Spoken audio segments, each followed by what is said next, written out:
Hello বন্ধুরা, সুপর্ণা রান্নাঘরে আরেকটি চমকপ্রদ রান্না নিয়ে সবাইকে স্বাগত জানিয়ে শুরু করব।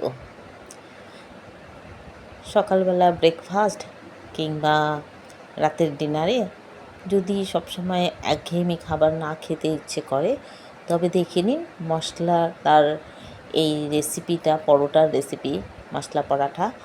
আর তার সাথে কিন্তু আছে আলুর এক বিশেষ তরকারি।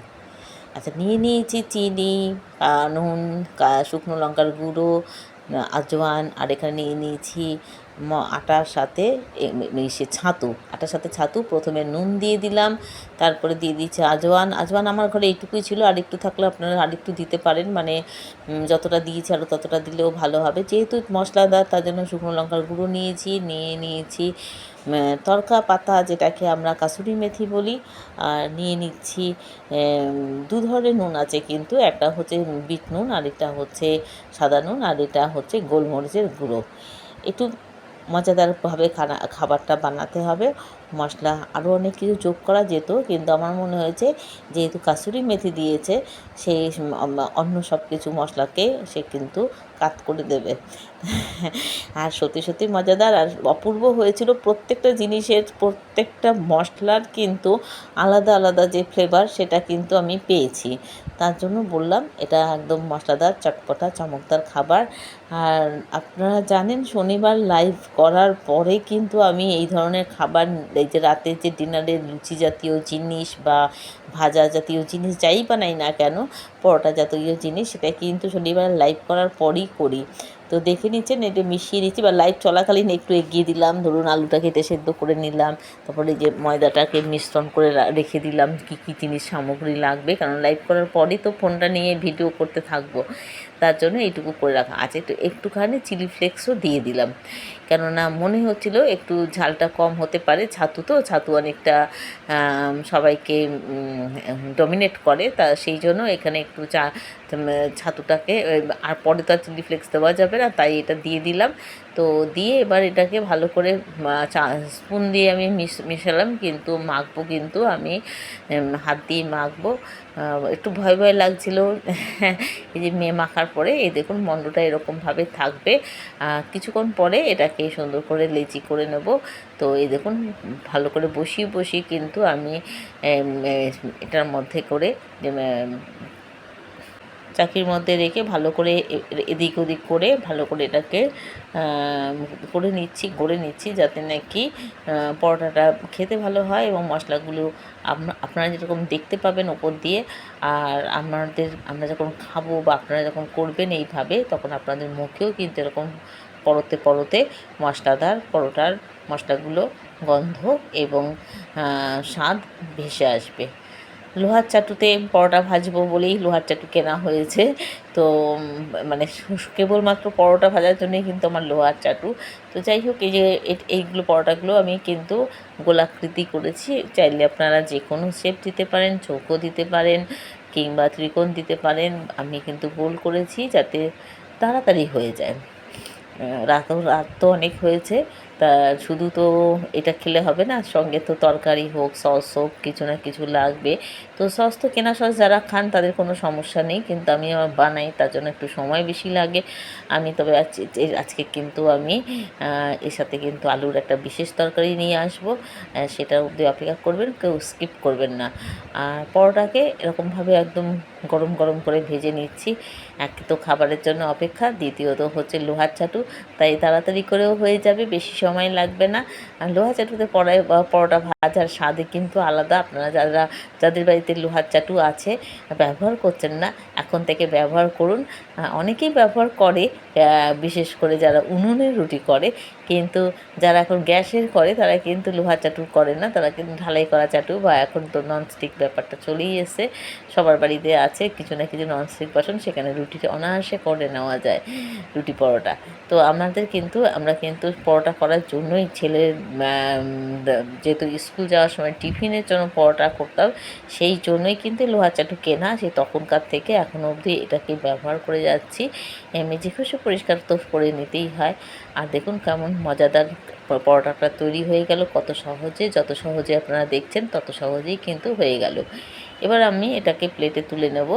আচ্ছা, এবার যে আলুর তরকারিটা করব বা এখানে দিচ্ছি, সেই আলুর তরকারিটা কিন্তু কিছুটা কিন্তু খাওয়া হয়েছিল, আবার কিছুটা কিন্তু এই যে ছবিটা যেটা যাচ্ছে সেটা পুরো কমপ্লিট, আর এটা কিন্তু কিছুটা খাওয়া হয়েছিল যে টেস্টটা কেমন হয়েছে দেখার জন্য। কারণ একটু বিট নুন, একটু ঝাল ঝাল টাইপের করা হয়েছিল। তবে পরোটা আর এটা খেতে গিয়ে কিন্তু আমার যথেষ্ট ঝাল লেগেছে, কারণ আমি এতটা ঝাল খাই না, এখন আর খেতে পারি না। যাই হোক, চন্দ্রমুখী আলু আপনারা সবাই জানেন আমি একটু ভাপিয়েই করি, কেননা আমার বরের যেহেতু সুগারটা হাই, পরবর্তী প্রজন্ম বা আমাদের যাতে আর সুগার হাই না হয় তার জন্য আমরা আলু বরাবর যাই করি না কেন, যতজন লোকের জন্যই করি না কেন, একটু ভাপিয়ে, হালকা ভাপিয়ে সেই জলটা ফেলে দিই, নুন দিয়ে ভাপিয়ে নিলাম, নেওয়ার পরে জল ফেলে দিলাম, জল ফেলে দিয়ে ভালো করে ধুয়ে নিয়ে আলুটাকে আমি জল ঝরিয়ে রেখে দেবো। এবার চলে আসবো একটা কড়াইতে সাদা তেল, আপনারা সরষের তেলেও করতে পারেন, সরষের তেলও খুব ভালো যাবে এই তরকারিটা, সাদা তেলও যা গেছে খুব সুন্দর। এবার দিয়ে দেবো জিরা, একটু বেশি পরিমাণে জিরা দেবো, কেননা তরকারিটা হচ্ছে জিরা আলু, তো জিরা শুধু এখানে ফোড়নে জিরা নয়, আমি এর মধ্যে আলুটা ছেড়ে দেবো, আর মশলাগুলো কী কী দিচ্ছি আপনাদের দেখে নিন। কারণ টেস্টি বানাতে হবে, তো একটা পদ টেস্টি না বানালে চলবে না, খাবে কেমন করে, আমিই বা খাবো কী করে। তো সেইভাবে এটাকে ঝটপট করে ভাপানো আছে, ঝটপট করে নাড়াচাড়া করে নিচ্ছি, গ্যাসটা হাই টু লো করে, কখনো হাই কখনো লো, যাতে কড়াই না পড়ে সেইভাবে করে নিতে হবে। আর কোনো কোথাও যাওয়ার এখন উপায় নেই, কারণ এখন পুরো সম্পূর্ণভাবে গ্যাসের সামনেই দাঁড়িয়ে থাকতে হবে। দিয়ে দিলাম নুন, হলুদ দিলাম, খুব বেশি লাগবে না, কারণ নুন তো দিয়েই এটাকে ভাপানো হয়েছে, কাজে ভাজার সময় খুব বেশি নুন দেবো না। আর যেহেতু পরোটার সাথে খাওয়া হবে, রুটির সাথে খেলে একটু নুনটা লাগে, পরোটার সাথে লুচির সাথে নুনটা তো লাগে না। এবার হলুদ দিয়ে এটাকে ভালো করে মানে মিশিয়ে দিতে হবে, খুন্তির সাহায্যে আমি এটাকে মিশিয়ে দিচ্ছি, যে আলুটা আর তেলের মধ্যে যাতে হলুদ নুন সহ ভালো করে মিশে যায়। এবার পরবর্তী কী পর্যায়ে যেটা দেব সেটা হচ্ছে জিরে গুঁড়োটা কিন্তু একটু বেশি পরিমাণে দিলাম। আচ্ছা, দেখতেই পেলেন আপনারা জিরা গুঁড়োটা অনেকটা পরিমাণে দিলাম। দিয়ে দিলাম লঙ্কা গুঁড়ো যতটা আপনারা ঝাল খান ততটা দেবেন, তো আমি একটু ঝাল কম খাই বলে দিয়েছি। আচ্ছা, চিনি দিলাম, অল্প সামান্য নামমাত্র চিনি দিলাম ব্যালেন্স করার জন্য। এবার এটাকে ভালো করে নাড়াচাড়া করব। আমার এতেই কিন্তু ঝাল মনে হয়েছে, কিন্তু সবার নয়। আচ্ছা, একটু গোলমরিচের গুঁড়োও কিন্তু দিলে পর ভালো লাগবে।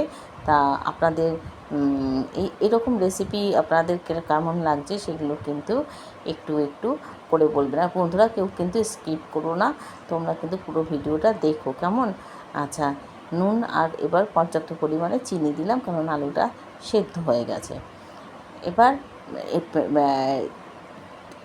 কোনো সময় কি হয়, চন্দ্রমুখী আলুর সব আলু কিন্তু সমান থাকে না, তো আমাকে কি করতে হবে, কোনো আলু যদি শক্ত থাকে তখন একটুখানি জল দিয়ে এটাকে একটু ঢেকে রেখে এটাকে হতে দিতে হবে, এবং নাড়াচাড়া করে আমি কিন্তু এটাকে ঢাকা চাপা দিয়ে দেবো। আর দেখুন বন্ধুরা, এটাকে আপনারাও আপনাদের বাড়িতেও থাকে, অনেক সময় দেখেন, বা আমরা কেনা বিরিয়ানি যে খাই সেখানেও দেখবেন আলুটা কিন্তু অনেক সময় ভেতরে একটু শক্ত থাকে, এই চন্দ্রমুখী আলুর ক্ষেত্রে কিন্তু হয়। আবার একটু বেশি ভাপিয়ে নিলেও কিন্তু আবার মুশকিল, গলে যায়। যাই হোক, এইবার কিন্তু এটা পুরো শুকিয়েও গেছে জলটা, এবং নরমও হয়ে গেছে আলুগুলো। তো এইটা তো আমাদের একটা দেখে নিতেই হয় রাঁধুনিদের, কেননা সবার পাতে দেওয়ার আগে নাক করবে, তার আগে কিন্তু এগুলো চেক করে নিতে হয়, নুন চিনি এবং জিনিসটা সেদ্ধ হয়েছে কিনা, সুসেদ্ধ, তাহলেই তো ভালো লাগবে, তাই না? আর সবাই যখন খেয়ে বলবে যে বাহ কী সুন্দর, তখন মজাও লাগে, পরিশ্রমটা সার্থক হয়ে যায়। তার কারণ হচ্ছে আমরা কিন্তু সারাদিনই কিছু না কিছু করতে থাকি, হ্যাঁ, নিজেদের কাজ ছাড়াও কিন্তু আমাদের সবার জন্য কিছু না কিছু পর্যাপ্ত সময় আমাদের দিতে হয়। আর দেখো তরকারিটা কি কত লোভনীয় হয়েছে দেখতে। আর এটাকে যখন নাকি গরম রুটি, লুচি পরোটা যে কোনো ধরনের আটা ময়দা বা আপনারা যদি জব বা যে ধরনের রুটি খান সবের সাথে কিন্তু খুব ভালোভাবে চলে যাবে। আমি কিন্তু আজকে আটা আর ইসে দিয়ে করেছি, ছাতু দিয়ে করেছি। আপনারা চাইলে পুরোটাই ছাতু দিয়েও করতে পারেন, সেটাও কিন্তু খুব ভালো লাগবে। আর এই দেখুন, এই যে সার্ভ করে দিয়েছি গরম গরম পরোটা, আর তার সাথে জিরা আলু। কেমন লাগলো মশলাদার পরোটা ও জিরা আলুর রেসিপিটা? পাশে দুটো মিষ্টি দিয়ে দিলাম, মিষ্টিটা তো কেনা মিষ্টি, দেখতেই পাচ্ছেন। আচ্ছা, এবার আমি আপনাদের বলবো টাটা, বাই বাই, ভালো থাকবেন, সুস্থ থাকবেন।